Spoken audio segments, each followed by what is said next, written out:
I think some people can fall into this like position where they're like, well, I already know everything. I already know what I need to do. Like, what are you just going to give me a program and that's it? It's like, well, no, the coach is there for like a lot of other things. You know, you're hiring them for a reason.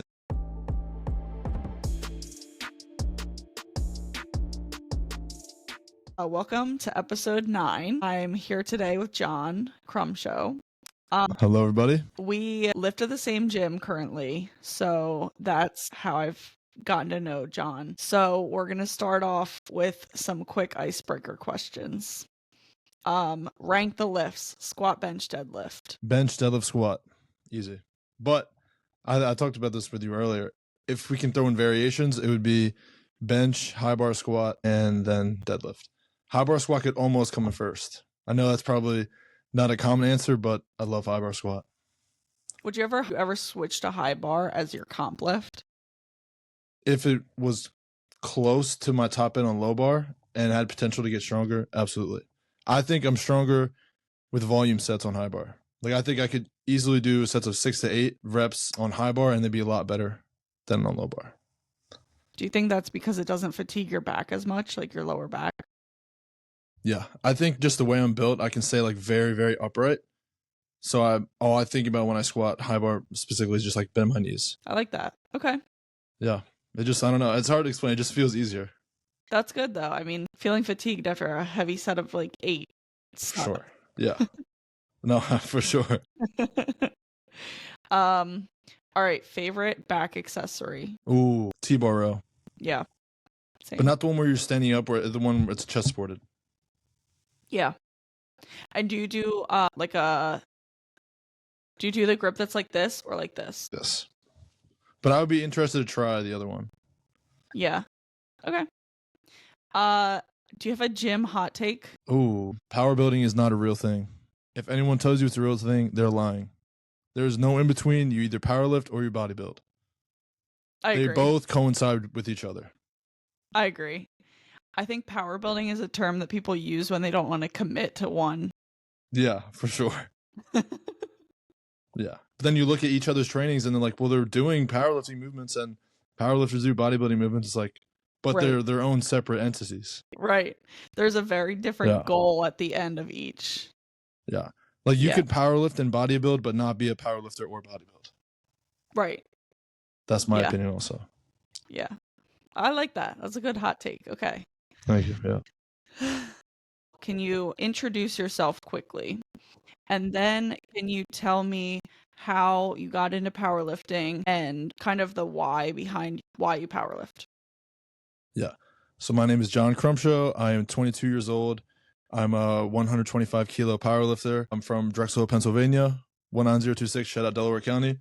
Always rep. Yeah. I started powerlifting like 4 years ago, but with a coach 3 years ago. And I got into powerlifting because I played baseball when I was younger. And through that, that's how I got introduced to the gym. And then towards the end of my baseball career, I kind of just like started not really liking it as much. And then I found powerlifting through like Russ and Sawyer Clott, actually. I know that's probably might not be a popular like inspiration, but Sawyer Clott was my main inspiration when I started. Because I was like a senior in high school and I was like, this guy is my age and he pulled like 675 when he was 17. I was like, that's absurd. And yeah, that's how I started. And the reason why I kept going with powerlifting was because I didn't have like an outlet to like pursue an athletic sport, I guess. And powerlifting was kind of like that middle ground, whereas like I could put all my focus and effort into it and it was still kind of like a sport. So you were out of high school, but didn't want to pursue like any like extracurricular sports, like community sports. I actually tried. I tried to walk on at my college and they kind of just like blew me off. And I was just like, all right, whatever. And then all the baseball guys that I met after that, they were like, dude, you're so like big. Like, you need to come join the team. And I'm just like, brother, like I've been there, tried. The coach dubbed me. Like I take my L. It's whatever. But yeah, that's why I started powerlifting. Actually, every so often I play in the rec league in the summer with a bunch of my high school friends. So I did this past summer. It was pretty fun. That's cool. I remember talking to you about that. Okay. Yeah.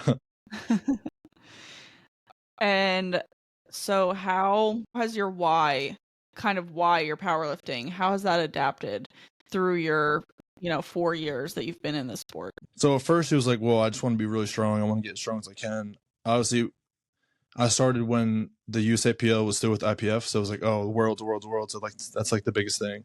So the goal was to someday get on that stage. And then even with the split, it was still like, okay, I want to be the nationals. I still want to be the strongest I can be. And then I got injured 2 years ago. It was like beginning of January 2023, almost 2 years ago. And then the why kind of shifted because it took a really long time to get back to my, number one, to get healthy, number two, to get back to my full strength, and then number three, to get back to like progressing from my old strength. And the why kind of switched from being stronger to like proving my old self that I could get back to my old strength and progress past that. Because I know some people can probably relate. Like when you're in that long period of time when you're just like injured, right? You can't really, you feel kind of like demoralized, right?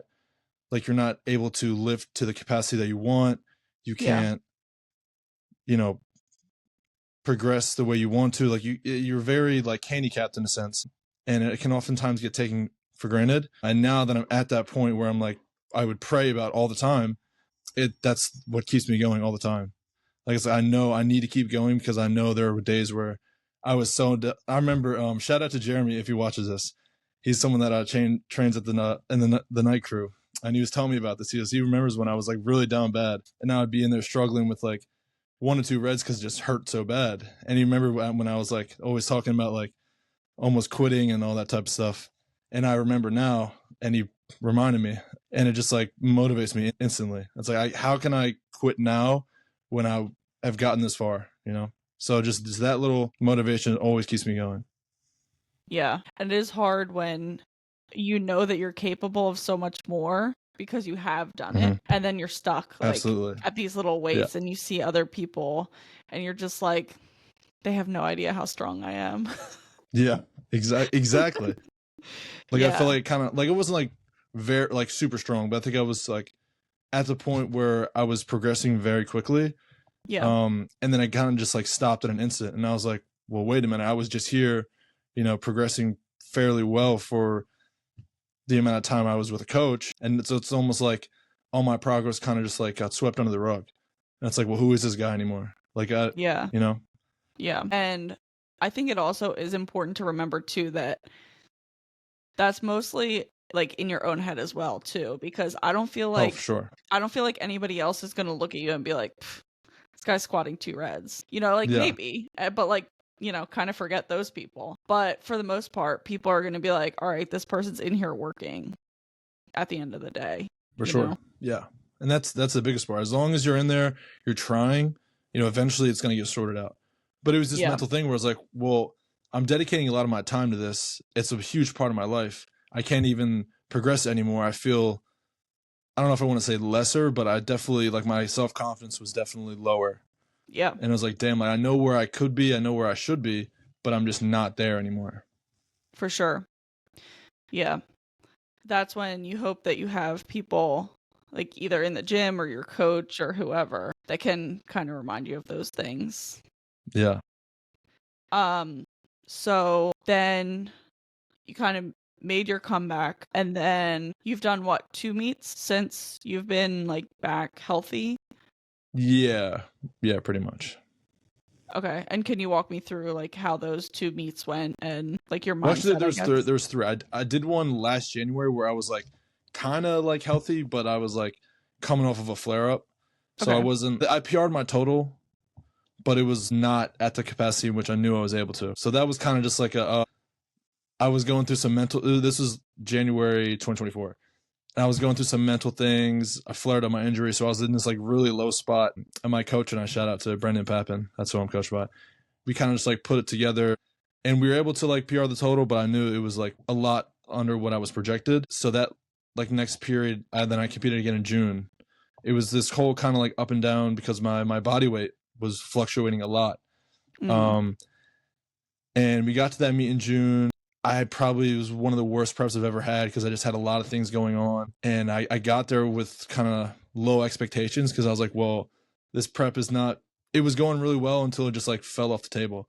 I think partially we can get into it. It's like PA States. I died after that meet. I handled 9 people that weekend, threw everything through for a loop. But then we got to that meet in June, PR'd my squat and bench, all-time PRs, and then I missed a deadlift PR, but I think I tied my meet PR, I think. No, I was under my meet PR. So it was still like, okay, I PR my squat, my bench, whatever, but my deadlift is still lacking. So it was like whatever, right? Then we go into prep for nationals, everything's clicking. I'm getting everything back. I'm building a lot of momentum. I hit a huge squat PR. I tied my best bench, and then I hit a meet PR deadlift. So that was really great, especially doing that on like the national stage. Yeah. And then I finally PR the deadlift on a YOLO pull, which I'm not an advocate for, and it was thoroughly like communicated with my coach. I was like, hey, like I'm feeling really good today. We talked about it before, and I also wanted to mention it was on kilos and a stiff bar with hook grip. So it wasn't some like la deadlifts, pound plates, and none of that crap. It was a real deadlift, just not in the meet. And But how far after nationals was that? Like 3 or 4 days, I think. Okay. Yeah. Yeah. So the way my training was going, both my primary and my secondary day on deadlift were progressing really well. Yeah. So I wasn't really surprised that I felt good on that was my scheduled like secondary day. And it was just one of those things where I just like, yo, man, like I'm feeling really good. Like, can we just kind of see where this goes? And he was like, yeah, let's do it. And it was undoubtedly the strongest day I've ever had on deadlifts. That's awesome. Yeah. But I mean, it's still incredible that you were able to do so well on kind of like your national debut as well. For sure, yeah. What's funny actually is, sorry, what were you going to say? No, I was just going to say, just because of all the variables that go into that, like the travel, you know, the like larger stage, the larger presence, the national judging, all that kind of stuff. Sure. That's what I was talking to Alejandro about. I was like, I'm interested to see how bright those lights actually are. Because what I was going to say was I've actually been to more nationals than I've competed at. I think I've coached at like 4 or 5 of them, and I've only competed at 1 nationals. That's a fun fact. Yeah. So I was already like accustomed to what it was going to be like. Right. From the coach's side, but I've never actually been on the platform. And honestly, it didn't really feel that different. It just felt like a local meet. It was just like, this is just another day where I'm training. It was fun nonetheless, but I was like, I don't think it was as hype as I was expecting it to be, or as like nerve-wracking, I guess. Yeah. But it was fun nonetheless. Yeah. I remember walking in Memphis. I didn't compete, obviously, but just walking in and like the lights and the platforms and the noise. Yeah, and, like, I think that one was a lot different. I think 2023 Nets was better, in my opinion. I agree. And the red like underlighting that they had, it was all blacked out. Oh, yeah. It was awesome. That's what I was expecting. Yeah. So you've had what, two coaches in your total career? Okay. I would say I had 2 main ones, but I had 1 coach for like a week and a half. Really? Yeah. Can you talk about that or no? No, I can't. Where do you want me to start first? Let's start with your first coach and then second coach, third coach. Yeah. So I got my first coach November 2021. I was in the market for coaching. I was like, well, I want to do a meet. And I was looking at a bunch of guys, and I ended up going with James Cole. Shout out to James Cole, JC Fitness 205. Legend, one of my role models. And I got put on him from my friend Perp Wilson. Shout out to him.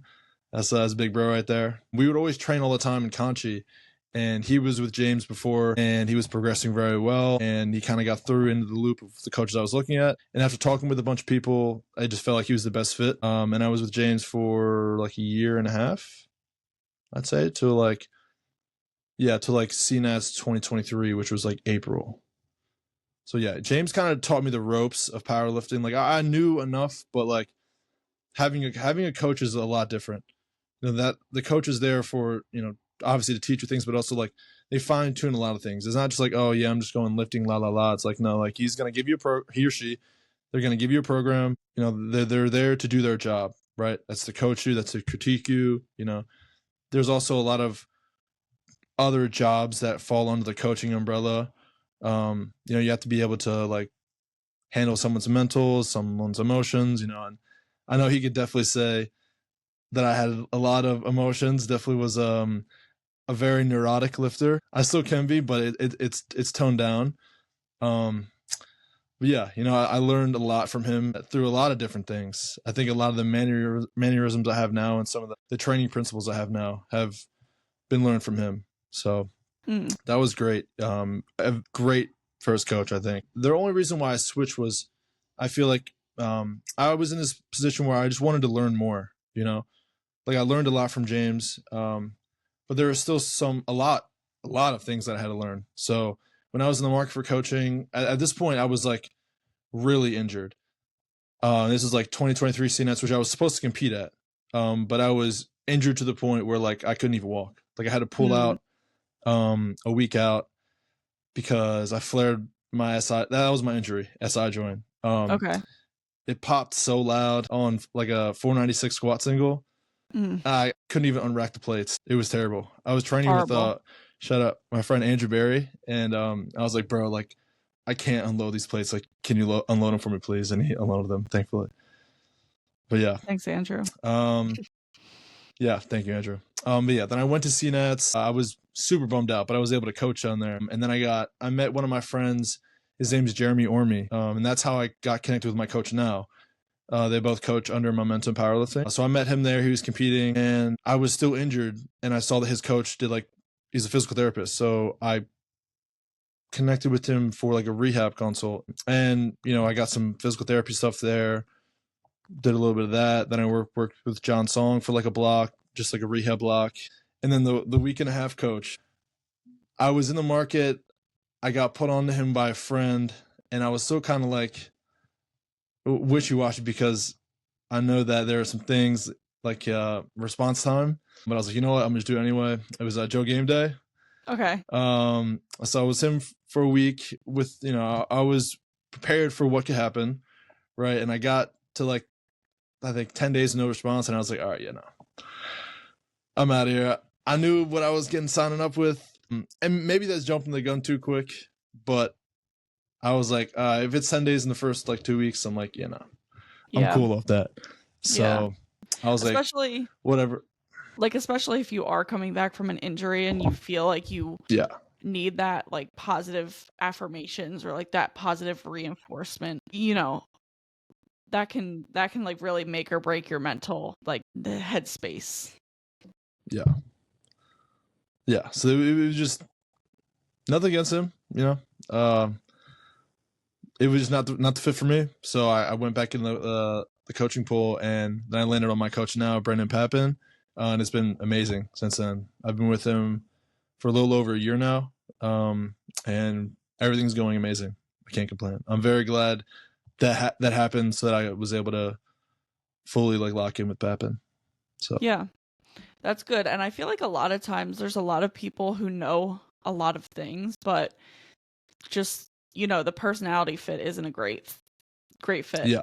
And that's like, I think a lot of coaches too take it really personally if you leave them. And I had somebody else explain to me, they're like, it's a business. Like, you're literally paying them for a service. AT&T doesn't get mad when you leave them. Yeah, right. Like, they don't make it personal, And I think coaching is kind of the same thing, even though it is more of a personal service, I guess. At the end of the day, like, it's really nothing personal. So, but that's good that you were able to find somebody that you fit with well. Sure, yeah. I think the only thing that could like mess up that relationship is how the client leaves. Right? If the client kind of can just leave out of nowhere, and it has like a short kind of explanation, it's kind of like, okay, what's the real reason here? Like, let's just talk it out. If you really want to leave, that's fine, but let's make sure we're on the same page and we leave on good terms. Like, I know I've had this happen to me, and I've heard stories from my other friends that are coaches where like athletes would just like leave out of nowhere, or they'll leave like mid block. And it's like, bro, let's have some, let's be respectful and do things the right way. Right. Right. Obviously, if it's a situation where like things are going terrible and you have no option but to leave, then leave right away. But let's do it cordially, respectfully. Because at the end of the day, like, there's still a relationship being formed through the coach and the athlete, and in most cases, you should be able to save that relationship. Yeah, and the powerlifting world is a small world as well. So you don't want to Sure. burn any bridges. You don't want to like Exactly. ruin any Yeah. further relationships by kind of being a jerk. And I think it also is a learning example as well. Like if there's a legitimate reason for you to be leaving, give that feedback so that maybe that Sure. coach Yeah. can like grow as a coach as well. Yeah, for sure. What qualities do you think make for a good client or athlete since you are a Yeah. coach? Yeah. I think they need to be able to put in the effort, number one. Sometimes you'll see people that train, they're just like, powerlifting, la, la, la, la. Like, all right, that's cool, but I think you should be upfront with that. You need to be, powerlifting is one of those things where, like, it does kind of take a lot of your life, right? And then a lot of other aspects can blend in with your training that can kind of affect it in a negative way. So you do have to, be able to put in a lot of effort, right? So that's number one. Being able to communicate.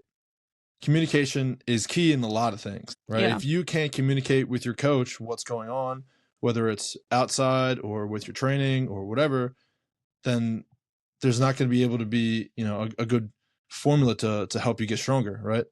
As I said, like there's a lot of like jobs under the coaching umbrella. Like sometimes you have to be the therapist, right? So if you have a lot of things going on, you can't really communicate that, it's going to negatively affect your training, right?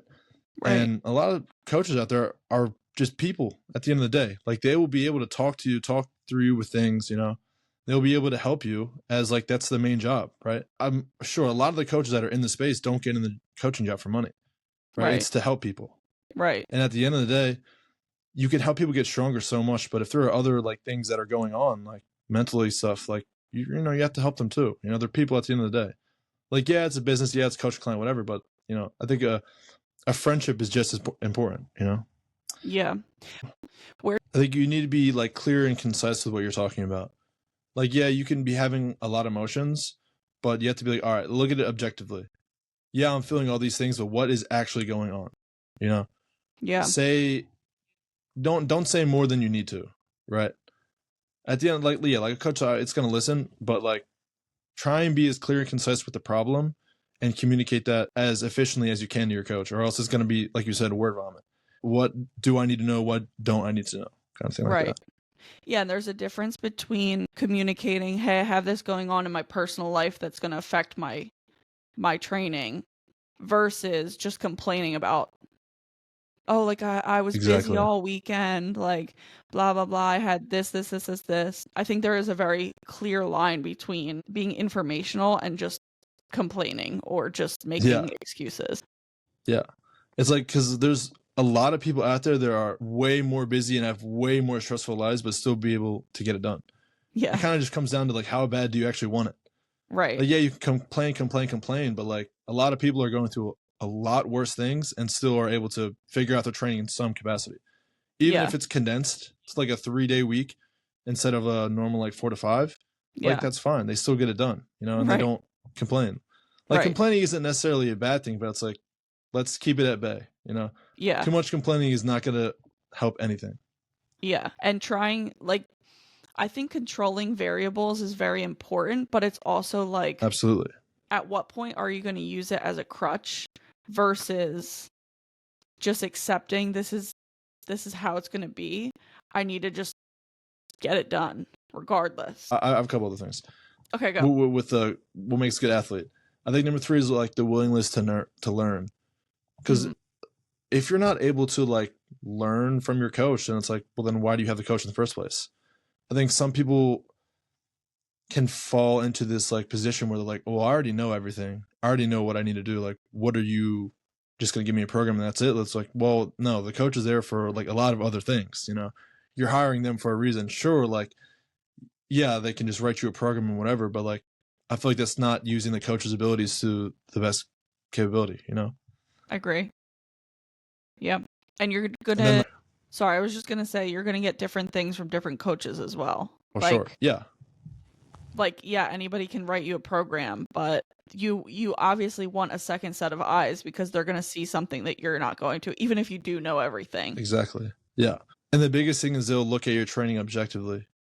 Hmm. They won't be like, well, la la la, this, blah blah blah blah blah. Like, they're just like, no, I'm gonna look at the lift objectively. I'm going to review how it is, tell you what's wrong, tell you what's right. Yep. This is how it is, right? Not, Yeah. oh, well, like I felt blah, blah, blah, blah. You know, I felt terrible, but it moved okay. And I fall into that trap sometimes. I think a lot of people do. But it's like, of course, that's why you like hire a coach too. 100%. If everyone was self-coaching, it probably would not be a good idea. No. There's a lot of smart people out there, and they still have But that doesn't mean they coaches. can coach. Right. Yeah. Yeah. And that's the other thing. Just because you can coach doesn't mean that you should. Because there are far more tools that you need as a coach besides being smart and being able to program. Mm-hmm. Like you have to be able to work with people too, of all different backgrounds, of all different personalities. You know, it's definitely, you know, a skill. That's definitely something I've learned a lot within the last 2 years. Yeah, you have to be very adaptable. Yeah. And then the last thing I would say is just the willingness to work hard. Like I think sometimes you'll see like people will, okay, they'll do their like comp lifts, but like they'll half-ass their accessories when like a lot of the important stuff comes through the accessories. Like that's how you build muscle. That's how you get stronger in different areas, you know? Yeah. A lot of people, I think a lot of people do stuff for Instagram, but they're not actually willing to do like the hard work, you know, go the extra mile, right? Yeah. Yeah, you could just lift and go off on your sleep and your eating, but it's going to catch up to you at some point. I was thinking of this analogy yesterday, right? You could put in 70% effort, right? That's what you can do, right? And then that 30% effort is the extra stuff. If you're only putting in that 70%, you might be able to progress for a little while, but once you tap out that 70%, you're cooked. You need that extra 30% of that extra stuff to reach your fullest potential. Mm-hmm. I think there are a handful of people that are out there that only do that 70%. And like, damn, why is my training going bad? What do you mean, why is it going bad? Because you're going in half effort. Right. But, yeah. And then quit. And then they quit because they're no longer hitting a PR every single week. Exactly. It's like, all right, well, let's look at this. If it's not a programming issue, let's look at the externals. Yeah, I slept like 5 hours every day, or I'm eating like 1,000 calories less than I should. I'm not eating my protein. Well, it's like, well, that's why you're not progressing, obviously. Yeah, and that's like can be looked at as the hard part, but they both go hand in hand. You know, you can't just train really hard with terrible externals.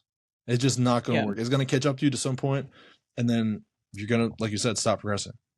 Yeah. Everyone has their own specific circumstance, but you know, sometimes you do have to make sacrifices if you really want to be good. If you're able to brag about it, then you could probably change it. You could probably make it better. Yeah. Like I take someone for like Joe Bornstein, for example. I listened to his podcast with Anas in a bar, and he was talking about how he's very fortunate that he could live his life where he can accommodate to being a powerlifter. But he talks about how he, you know, makes a lot of sacrifices. Like powerlifting is his life, and he has like his income through like coaching and stuff like that. But it's like everything is tracked to a T. And you want to know what happens? He's blowing up. Yeah. He's one of the strongest 83s in the whole entire world, you know? But you don't hear him talking all the time like, oh, guys, look at this, la, la, la, la, I'm getting all my sleep. Like, no, he just does it. Because it's, you know, if he's in the position to do that, it's just kind of expected. Mm-hmm. And he knows what he needs to do, you know? It's like the same thing, you know? But like, there's so many gym warriors nowadays too.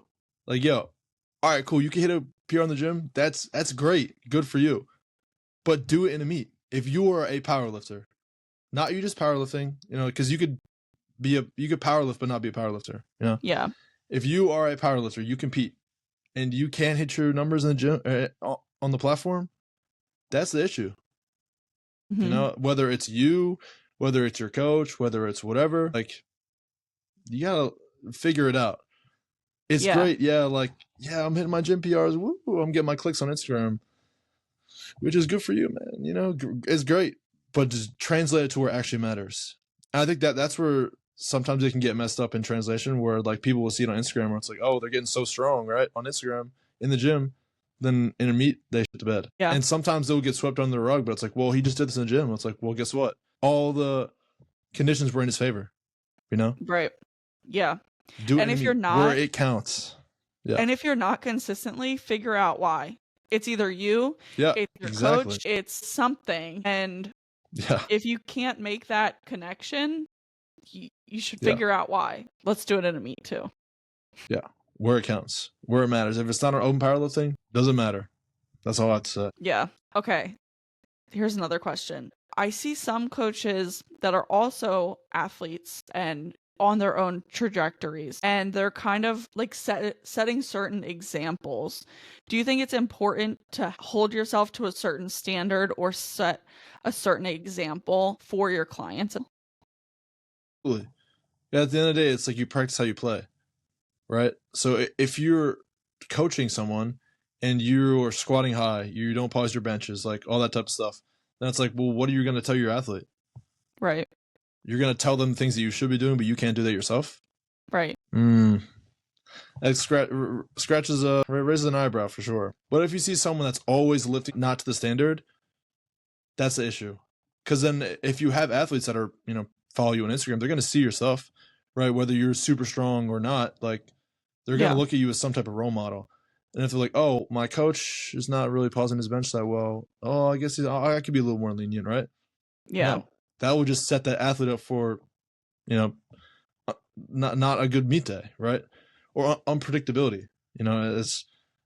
It's huge to set the standard, right? Yeah. How do you want people to perceive you? Like, oh, someone who lives to the standard, or someone's a joke gym lifter, Right. Yeah. Yeah, And that goes back to what we were saying before of like the coach is more than just the person who provides you a program. Because if it was just a program, then you could just get a program from an AI robot. Same thing, Yeah. And that's where like that like personal effect kind of comes in. Like they can cater it to you because like they have their own brain and they could actually see what you're doing. Whereas an app, it will just have like some type of formula that can just compute out, 4, 6, 8 week block, whatever. Like, yeah, it might work, but okay, can you ask the AI for feedback? I bet you probably can't. At the end of the day, like you just gotta lift. Like, go and have fun. That's the biggest thing in powerlifting too. Like, just have fun with it. If you're not having fun, then you probably shouldn't do it. Yeah. But that's why a lot of people burn out. I think Marcellus talked about this like a little bit ago. It's like a lot of people burn out because they don't actually like powerlifting.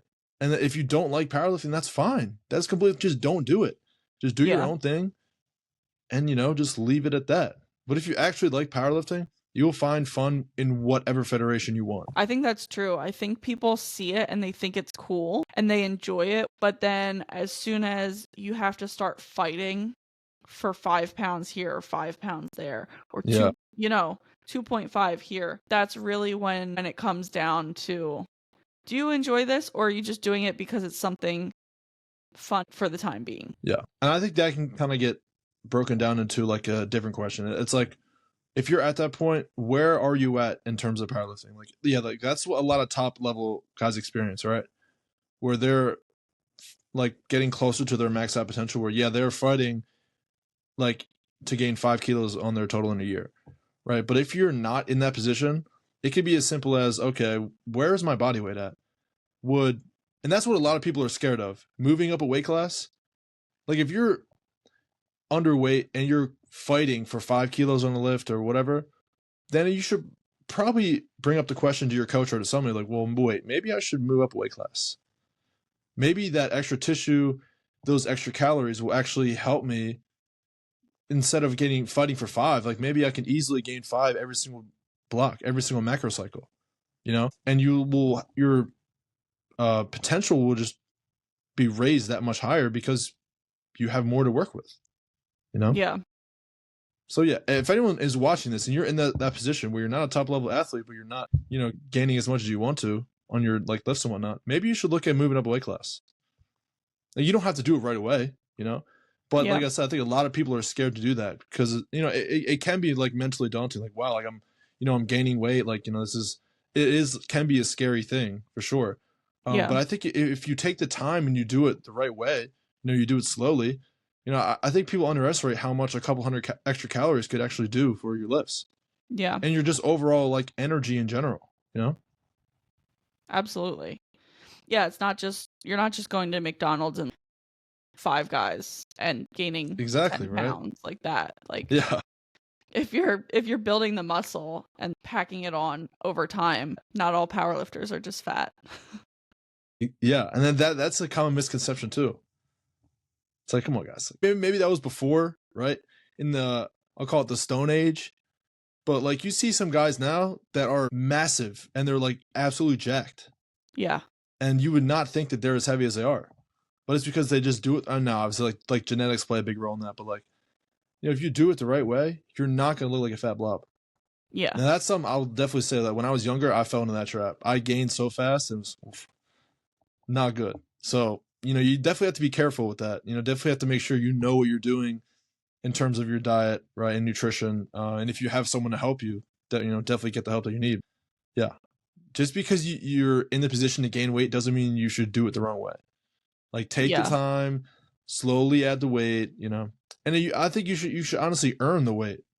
Like this is something that like Bob kind of talks about, Bob Matthews, where like he is gaining very slow, but he's like, I'm gonna earn each kilo. Mm-hmm.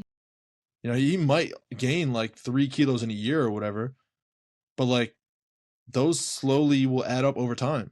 Over the next 2-3 years, he's almost 10 kilos heavier, and he probably looks just as lean while being bigger, while being stronger. So yeah, his numbers are crazy. And did you see the YouTube video that he posted of like what he eats in a day? Yeah, that was ridiculous. What was it? I don't know if I believe it. It was like quinoa and Fairlife. Yeah, quinoa and like that was interesting. I want to see the macronutrient breakdown of that. But I guess it's one of those things where if it works, I guess. Yeah, I looked it up. I don't know, obviously, what Fairlife he's using, whether it's like a low fat, high fat, whatever. Yeah. But yeah, I mean, it's pretty decent. It's just a crap load of carbs and protein, which anyone listening, like, don't do that. Like, you're not Bob. Like, a lot of people will probably see that online and be like, oh yeah, I'm gonna do that now. Yeah, probably you shouldn't do that. Yeah. Yeah. And I think he even said that. He was like, you might see this and think, oh, this is easy. But he had like a huge bowl and he was like, I eat this 10 times a day. Yeah. Yeah, if you do that, you will probably hate it. Yeah. You will absolutely hate eating and you'll probably hate powerlifting even more. Like, don't do that. If you didn't want to quit powerlifting before, you definitely will now. Yeah. Quinoa and milk 10 times a day. Yeah, I'm cool with that, personally. Okay, so you've been to like a million different meets as a coach, as an athlete. What is your advice as a coach for like what makes a good meet day? How do you prep your athletes into a meet day? Sure. Yeah, so I think the whole prep will kind of reflect how you do on meet day, right? Not everyone's going to get saved by like a God sent taper, right? I think a lot of people will put too much faith in the taper when it's like, listen, it's not always going to work, right? It'll work to some degree, but it's not going to save you every single time. So obviously it kind of depends on your lifestyle, your job, right? But you really have to uptake that recovery within that next week. So, you got to be very vocal with your athletes. Like, yo, listen, okay, maybe you weren't recovering to your best every single day throughout this whole prep, whatever. But this next week, be on your best recovery, right? Sleep 7 to 9 hours, get all your food in, get your steps in, all that type of stuff, right? Your last taper sessions, get in, get out. Don't worry too much about, those lifts. Do them as they're written on the sheet. But besides that, the work is pretty much done. There's not many things that you could do within that taper week that will heroically save you, right? That the lifter can do. That's mostly on the coach. And as far as that, you just have to tell them, like, listen, this is how our prep went. If it went good, it went great. You just instill that confidence. Like, no matter what's going to happen, we're going to be there. We're going to be strong, and we're going to execute to the standards that we know we can, that we've been lifting to this whole entire prep, right? As a coach, you have to obviously instill that confidence, but you also have to be like the brain for the whole entire day, right? I know a lot of people that I've handled can definitely say this, that, thankfully, that I've made their day very smooth, right? And that's the goal. Make the day as smooth as you can for the athlete. Don't let them think at all, right? Especially if it's their first meet where there's just like so many things going on and there's a lot of like things just going on, like they can get very overwhelmed, right? So you kind of just have to tell them, like, hey, listen, like this is how a meet goes, like this, that, and the other. You know, squat, bench, deadlift. Here are the commands. Heavy on the nutrition too. Like I always give a rundown. Like, listen, this is what I would suggest. You know, gallon of water, some type of like Pedialyte Sport or Tri-Oral. You know, quick carbs, maybe like a meal. Don't switch it up too much to what you normally eat, because you know you don't want to upset your stomach or have something that you're not normally used to training with, right? You want to try and keep all the variables you can the same, right? And if you can't, then you know, switch them in your training, right? The goal for meet day is to have everything be predictable, right? That's how training is set up. That should be how recovery and nutrition is set up too. You know, you shouldn't go into meet day and be like, oh, I have no idea what's going to happen, because you know everything's been all over the place, right? Yeah. And then once you actually get there, you know, you have to guide them through, you know, I think what some people actually screw up on is like the warm-up timing. I mean, it's hard with some meets where like some NPL meets, sometimes they could start like 15-30 minutes after when they're projected to start. So yeah, you have to be very aware of what's going on. And yeah, kind of just have to know what the athlete needs. Like some athletes will need a cheerleader, you know? Some will just need you just to be there, and maybe they're very quiet. Some will need you to be in their face and, you know, really get them amped up. It's all about knowing what that person needs. I think that's the biggest thing, because if you don't really know and you're kind of giving someone what they don't need, that can kind of make them uneasy and be like, get a little too amped up than they need to, right? Yeah. So controlling the mental, controlling the emotion, and then in terms of like your actual job, like, you know, as the handler, like you have to be as objective as possible.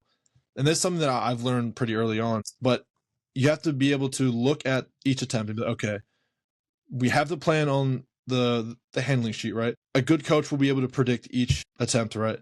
They'll be able to say, okay, I know where we'll be at on a good day, on a bad day, and on an amazing day, right? Be as objective as possible. If you can't go for that PR, you know, it is what it is, right? The goal should be 9 for 9, right? So yeah, sometimes you can see, like, I know I like to play this game whenever I watch a meet, like trying to predict what each jump will be to each attempt. And sometimes you'll just see these jumps to the third attempt, and it's like, why the hell would you call that? Like, yeah, it's ridiculous. Like that is just like, you can objectively look at that lifter's second attempt and be like, oh yeah, maybe maximum 7.5. Then they're jumping like 10, 12 and a half. It's like, what are you doing? Like, yeah, no wonder he failed that, right? I think I've said this 3 times. It's extremely important to be objective as possible. Call exactly what is there. If you're kind of hesitant on like 2 numbers, probably be safe and call the lesser number, right? The majority of times that you're handling someone, you're probably not going to be in a position where they're fighting for that like first place, right? And that's a little bit of a different conversation. So just call the number objectively. You know, it might not be on the same page, but as long as we go from 9 for 9, that's a great meet. You don't want it to be like a chore, you know, like competing in a meet should be fun. You should want to do it again. You should enjoy it the whole entire time, whether or not, you know, the day goes as you want, you know? Yeah. So yeah, that's what I would say. And I think that is like an important role as the coach too, is to take away that like any of that uneasiness and everything, because you've done all the work. Like as an athlete, like you've done all the work, you've done everything you can, you've recovered well, you've brought your snacks or whatever.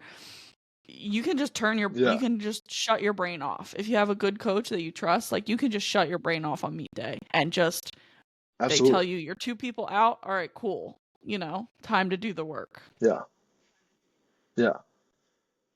Just do the work. Just lift the weights. Freaking listen to music. Whatever you have to do. You know, that's all it is. Yeah.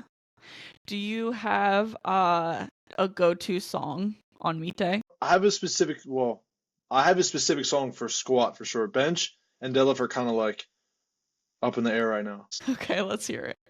For the whole like locking in process, it's very interesting, I would say. So yeah, so the song I've used for like the last 2 years on squat is Hell's Bells by AC/DC. And recently, within like the last year, I guess, it's kind of adjusted to like, now I need like a kind of a build-up song to get into that, right?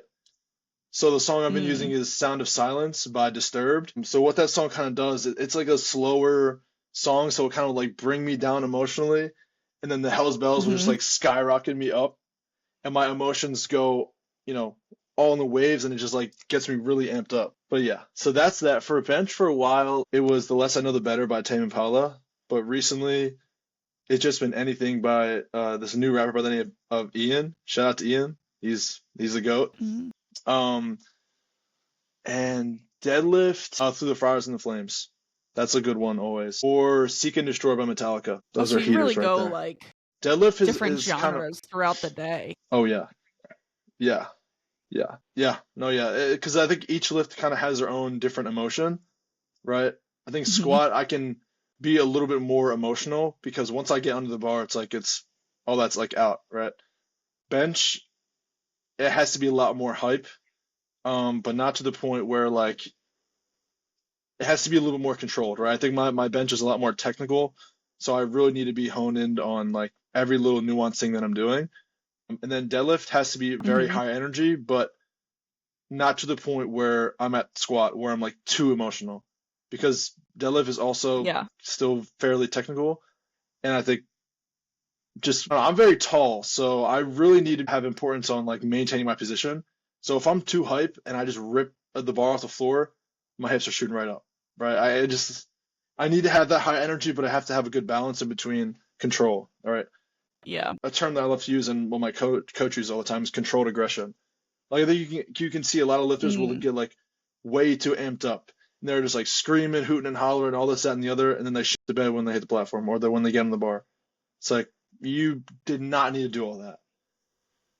Yeah. And I think that's something I used to do a little bit before when I was younger. I'm gonna emphasize that when I was younger. But now that I'm older, it's like I don't need to do all that. Like I'll do all my locking in stuff private, just so that I don't make it a big scene. Because it's not like I think some people will do that too. Well, they'll kind of like make it a big scene, whether it's for Instagram or for other people to see. I don't know. Um, but you know what I'm talking about, where they'll just like be unnecessarily loud. Yeah. Oh, excuse me. And that's not to say that you can't be loud, but it's like, all right. There's a difference for when you're actually locking in versus when you're doing it for Instagram. Right. That's all I'll say. Um, Or when you're like jumping around and stuff, I'm like, I always think, how much energy are you wasting by jumping around or like yeah, slamming your warm up yeah, weights, or, like you said, the aggression, but the controlled aggression, I think that's key. yeah. I will say that in my lock-in routine, I always pace. Like I'll pace back and forth. And sometimes I Hmm. will jump up a little bit. So yeah, it's kind of just like a mood shift when you get into that session, you know? You kind of know what's expected of the day. You know, okay, this is my end of the block. Like I have a PR. I'm warming up to a PR. I know where I need my mental to be at, you know. So I'll get there, but I don't want to get there too early. So after I take that last warm up, it's like, all right, I decide what I'm going to load for the top set, and then it's on. It's the instant, like, okay, I have 8 to 12 minutes maybe, right? No more than that. Probably a little bit less sometimes, but yeah, I turn on the song, and it's kind of the same process more or less for each like lift. So I turn on the song. Like I said, I don't want to make this a big deal, and I like to keep it like fairly private. So I'm just like not in anybody's way. Like I'm just I'm gonna do what I need to do, but that's just on me. I don't want to make it everyone Hmm. else's big deal. Like this is just I'll do this over here. So a lot of the times, like at Power, what I'll do now is I'll just like go outside.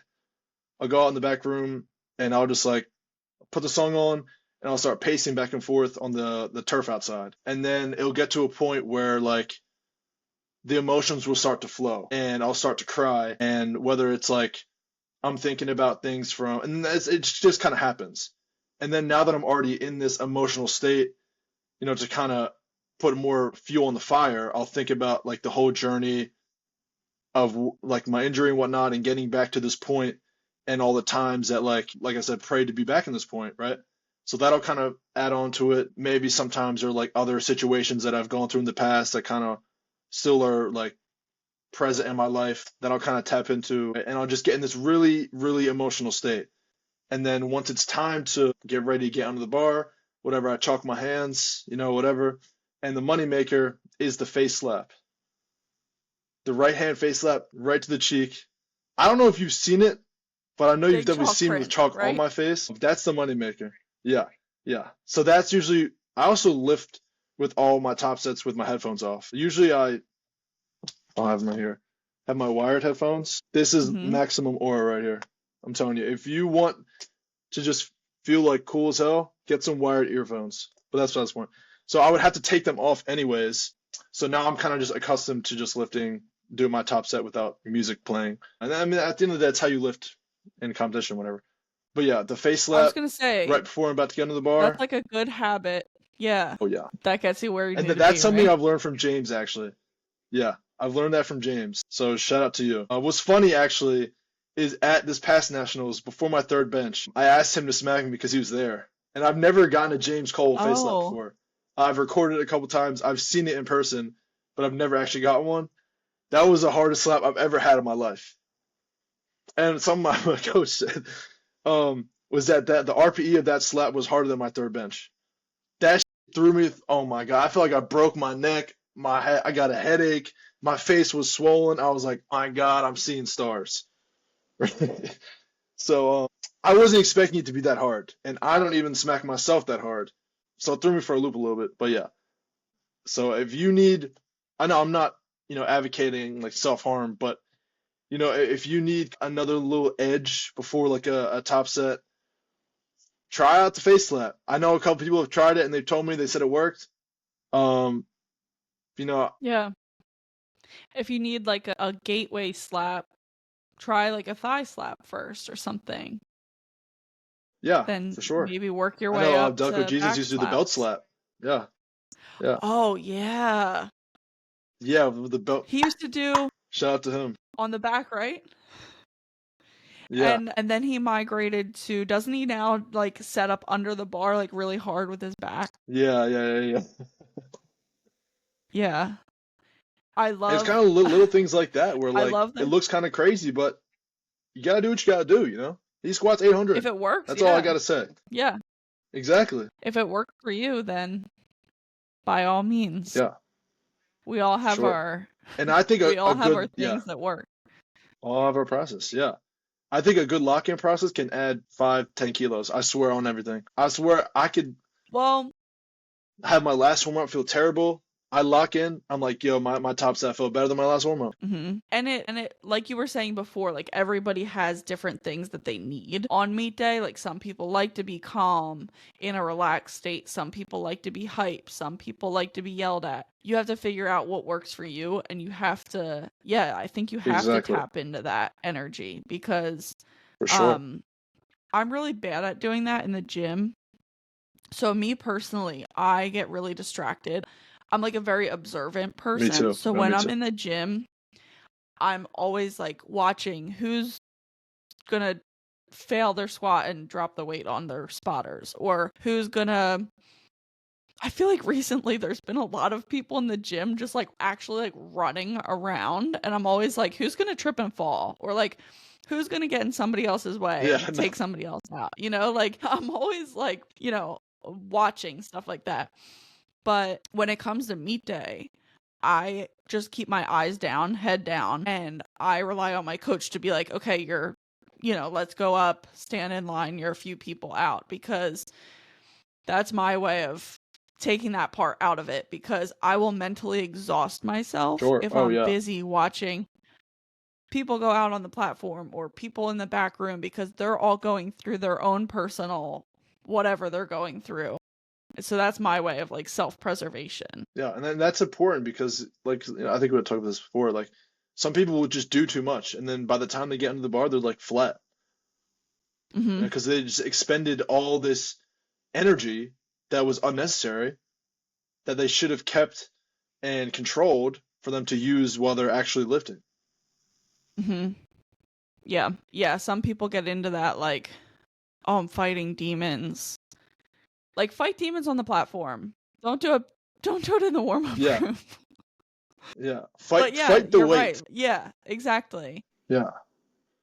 It's like, do what you need to do for you and not for anybody else.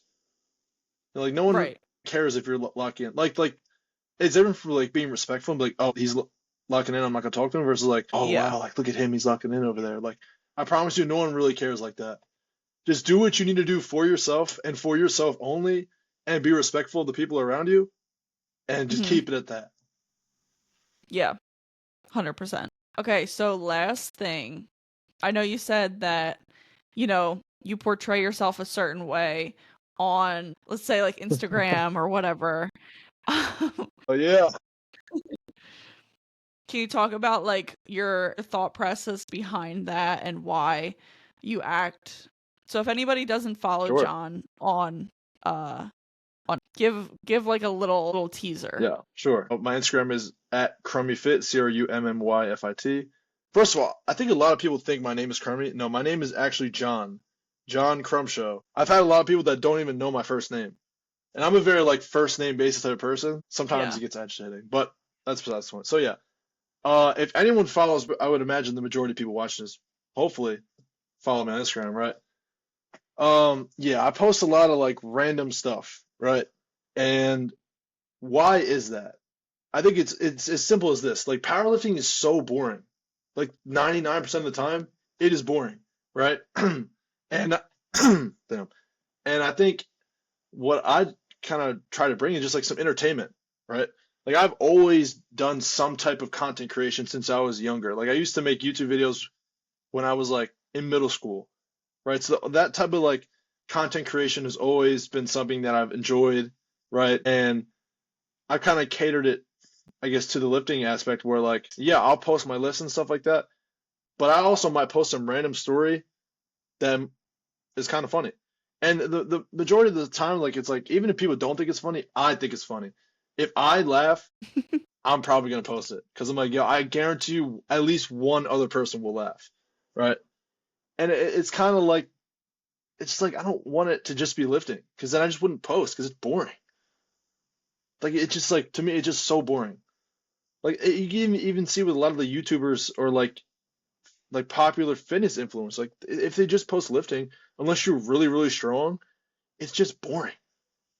Like Mhm. anyone who knows me personally know that I have a pretty big personality, so why would I hide it?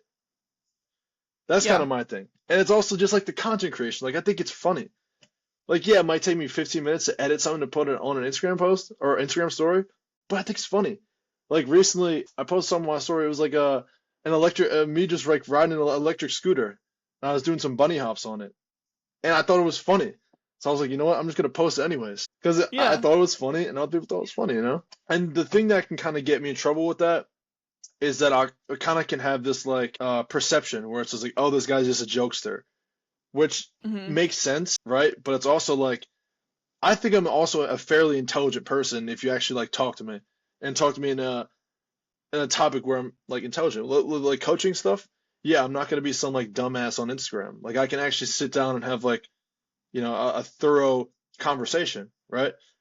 Hence why like I'm coaching now. Like yeah, my roster isn't very big, right? But I'm still getting people stronger, you know? Mhm. So it's just like what I'm trying to do now is trying to have that like line where it's like, okay, I want to start branding myself more as like, oh, this guy's a coach. He actually, knows some stuff over here aside from just, oh, he just posts dumbass stuff on Instagram. But I want to keep both, And I've Yeah, yeah, yeah, been for trying to get sure. into that with like I've made a couple more educational posts and stuff like that. You know, Mhm. I still want to make more, but it's hard with that stuff because like, everything's so like saturated. Like the coaching market is so saturated. Everybody's a coach. Everybody has made posts about everything. I don't want to make a Mhm. copy post of somebody else just in different words. Um, Yeah. it can be hard sometimes to brand yourself like that when you don't have a lot of clients. I think what's been helping me actually is just like getting stronger. Like getting stronger, Mhm. like that can be like a big advertisement source as a coach. To use simply just being strong, because then it can show, oh, okay, well, maybe he actually knows what he's talking about. Now, I will Mhm. say this: strength is not indicative of knowledge whatsoever. You know, Mm-mm. but there's a good chance that someone who's strong knows what they're talking about. Yeah. So yeah, that's what I would say. I promise on Instagram, I'm not as dumb as I might seem, please. But yeah, that's all it is. It's like content creation. I'd say that I post like I'm an influencer, even though I'm not an influencer. That's what I would say. Yeah, I think it is interesting too. You talked about like drawing that line of having like people take you seriously, but then also not like watering yourself down just because people might not take you seriously. Like you still want to, that's something you enjoy doing. Like you're bringing joy to yourself, you're bringing joy to other people, you're making other people Yeah. laugh. Like you don't want to just Yeah. get rid of that just because, oh, people, you know, people might not take me seriously. Like I think you can do both. Might take a little bit more work, but Yeah. yeah, I Definitely. think both are important qualities to Yeah. have as like Yeah. an adult human Sure. being. But And that's something that a lot of people have told me before. That's like, well, I can never tell when you're being serious. I think I can have a good poker face sometimes. all right, last question. When you were first getting into powerlifting, I think you already said this actually. You said Russ and somebody else, but who was the Sawyer first person Clapp. who you remember on Instagram that you started following? Like when you were looking at Sawyer and Russ, were you following them on YouTube or Instagram or both? Instagram, and this is probably before I had my fitness Instagram.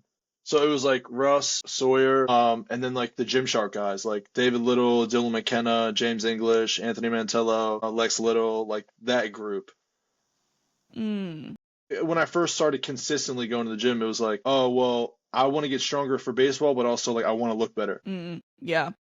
So like there, it was kind of like, oh well, Sawyer powerlifts, Russ powerlifts, but like the Gymshark guys are just lifting for aesthetics. So it was like a good like combination of both. That makes sense. And then more like powerlifting influences, when I actually like seriously started powerlifting, probably was a lot of the people at Power Build. Mm. You know, because I remember when I joined, it was like May 2021, and I was like, it was right before I turned 19, and I was, you know, I was like all right where I was at, but like everyone was so strong, and I was like, holy crap, like you know, it's not just everybody on Instagram. There's actually like people in person. You know, Yeah. I think Weeze was a Yeah. big one too. And it's cool that I've actually like met him, and you know, he's a cool guy. Yeah. Yeah, I was gonna say, like, what do you think? That's what I said. What do you think about them now? Are they still probably like your most influential people, or has that kind of subsided as you've gotten more into the sport? Oh, definitely subsided a little bit. There's sure like I've actually met Sawyer before a couple times. He was a cool guy.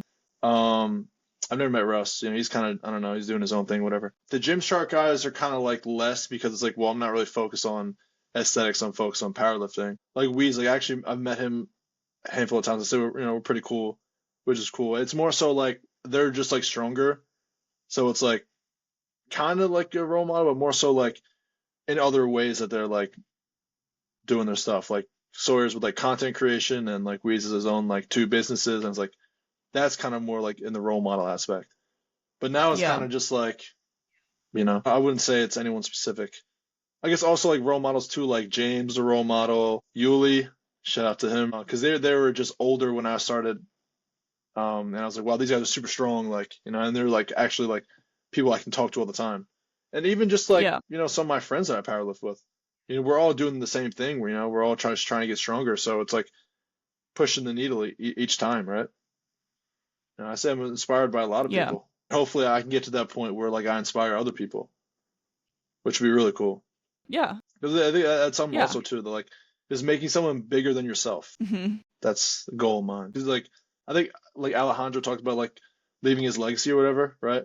And it can kind of tie in the same thing, just like leaving something that's like bigger than yourself. You don't want to be known for just you, right? You want to be known like for the things that you've done, the people you've helped, you know? And you want it to last for a while. Yeah, exactly. At the end of the day, people aren't going to be like, oh, he squatted 600 pounds and that was really inspirational to me. Like, yeah, there is an aspect of that, but it's more like what you've done for people or the impact that you've had on people's personal lives. Yeah. So like actually being a good person, you know? Because I think like some people can get tied into, oh, I like this guy because he's strong, but he could be a terrible person. And it's like, well, yeah, maybe you don't look at that guy. You know, it's not all just lifting weights. You know, like outside of the gym, they're just normal people.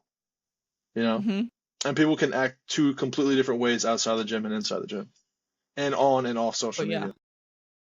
Yeah, 100%. Well, I just wanted to thank you again for being on here and like sharing your thoughts and your thank you for having me. ideas.